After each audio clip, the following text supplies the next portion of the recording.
សួស្តីអ្នកទាំងអស់គ្នានៅវីដេអូនេះខ្ញុំនឹងបង្ហាញពីមូលហេតុដែលបណ្ដាលមានការរំជួយដីកើតឡើងអញ្ចឹងអ្នកទាំងអស់គ្នាបានដឹងហើយថា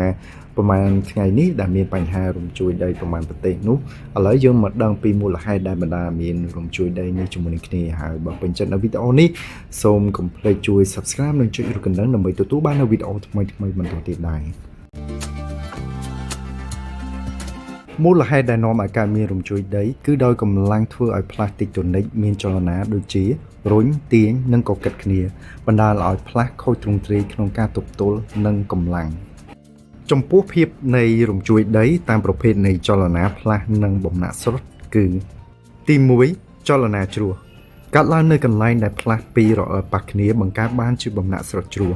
ទាំងសម្បកផែនដីរអិលប៉ះគ្នាតាមទិសដៅផ្ដេកហើយបណ្ដាលឲ្យមានរំជួយដីមធ្យមនិងរាក់ទី2ចលនាជំនុកគ្នាកើតនៅត្រង់កន្លែងផ្លាស់ពីរុញគ្នាចលនានេះបង្កើតឲ្យមានបំណាក់ស្រុតបញ្ច្រាស់ទាំងសម្បកផែនដីរុញផ្ទប់គ្នាតាមទិសបញ្ឈរតាមបណ្ដាលបំណាក់ស្រុតបញ្ច្រាស់និងបណ្ដាលឲ្យមានរំជួយដីខ្លាំងហើយនឹងជ្រៅទី3ចលនាបែកចេញពីគ្នាកើតឡើងនៅកន្លែងផ្លាស់ពីទាញគ្នាចលនាបែបនេះបង្កើតឲ្យមានបំណាក់ស្រុតធម្មតាផ្ទាំងសម្បកផែនដីទាញចេញពីគ្នារអិលតាមទិសបញ្ឈរតាមបណ្ដោយបំណាក់ស្រុតធម្មតានិងបណ្ដាលឲ្យមានរំជួយខ្សោយនិងរាក់រលករំជួយមាន3រលក P រលក S រលក L ធ្វើចលនាខុសគ្នាយ៉ាងដូចម្តេចយើងនឹងមើលជាមួយនឹងគ្នាដែរ1រលក P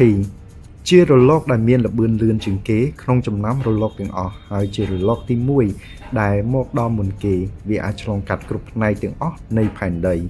2រលក S ជារលកលឿនទី2បន្ទាប់ពីរលក P វាកាត់ឡើងរួចចូលហើយត្រឡប់មកទីដើមវិញ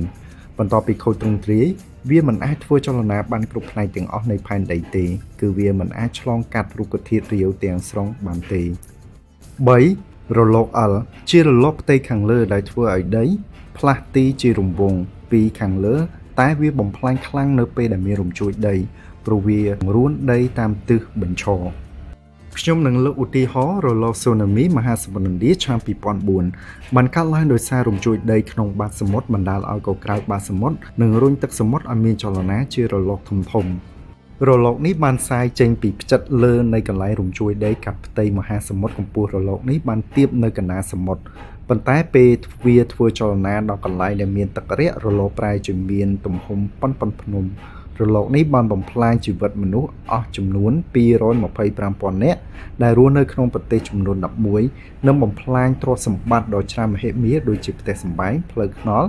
កំពង់ផែនិងអគារពាណិជ្ជកម្មជាច្រើនទៀតជាចុងក្រោយដើម្បីការពារសុវត្ថិភាពពេលមានរំជួយដីតើអ្នកទាំងអស់គ្នាត្រូវការធ្វើយ៉ាងដូចម្តេចទី1មុនពេលរំញ័រចាប់ផ្ដើមត្រូវប្រជុំគ្នាដើម្បីរៀបចំគម្រោងការការពារមានការរំជួយដីក៏ដូចជាការប្រកាសដំណឹងឲ្យបានដឹងពីរំជួយដីថានឹងជិតបានមកដល់ទី2នៅពេលមានរំញ័រចាប់ផ្ដើមរកវិធីសាស្ត្រដើម្បីជៀសឲ្យផុតពីគ្រោះថ្នាក់បណ្ដាលមកពីរំជួយដីដូចជាត្រូវក្រាបឬផ្កាប់មុខចុះក្រោមនៅកណ្ដាលបន្ទប់និងមួយទៀតបើកំពុងស្ថិតនៅក្នុងរថយន្តលើផ្លូវគួរតែបញ្ឈប់រថយន្តហើយកុំចាកចេញពីរថយន្តជាដើមទី3បន្ទាប់ពីរំជួយដីបានបញ្ចប់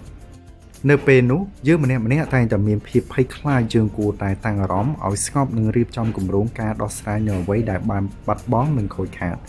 យើងមិនត្រូវធ្វេសប្រហែសនឹងអ្វីដែលជារបស់សំណល់សល់ពីរំជួយដីព្រោះវាអាចបណ្ដាលឲ្យមានគ្រោះថ្នាក់ដូចជាកន្លែងមានភ្លើងឆេះ